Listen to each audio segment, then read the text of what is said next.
அன்பு உறவுகள் அனைவருக்கும் வணக்கம்.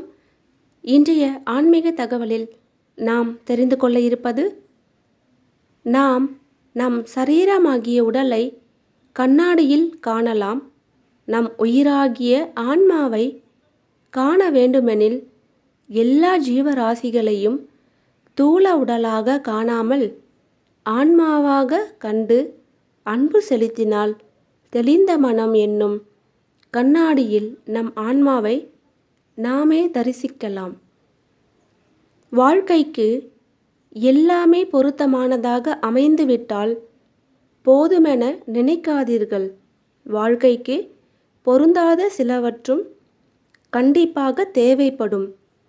பொருந்தாத ஒன்றுதான் நமக்கு புரியாத பலவற்றை புரிய வைக்கும்.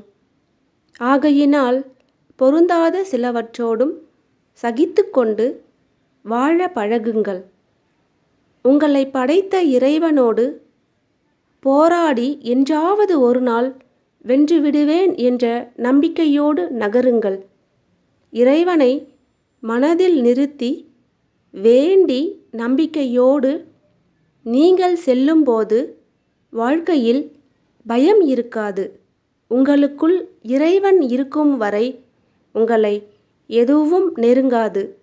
எதையும் கடந்து போக முடியும் என்ற உங்களின் துணிவின் முன்பு அனைத்தும் தவிடு பொடியே. உனக்கு நிகழ்வது எதுவாக இருந்தாலும் அதை மனதளவில் எந்த எதிர்ப்பும் இல்லாமல், எந்தவித எதிர்பார்ப்பும் இல்லாமல் அப்படியே ஏற்றுக்கொள்.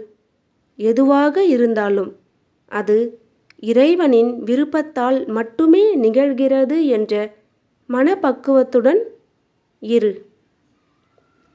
சந்தோஷம் என்பது பிரச்சனைகள் இல்லாத வாழ்க்கையை வாழ்வதில் அல்ல, எவ்வளவோ பிரச்சனைகள் வந்தாலும் சமாளித்து வாழ்வதில்தான் உள்ளது. தண்ணீரை போல இருக்க கற்றுக்கொள்ளுங்கள். ஏனென்றால் அதற்கு ஒதுங்கி போகவும் தெரியும், அடித்து கொண்டு போகவும் தெரியும்.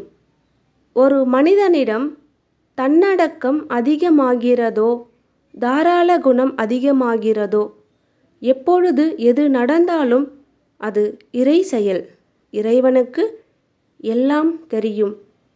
நான் ஏன் வருத்தப்பட வேண்டும் என்று உறுதியாக இருக்கிறானோ அப்பொழுதே அவன் இறை என்னும் ஒளி வட்டத்திற்குள் மெல்ல வந்துவிட்டான் என்பதே பொருளாகும்.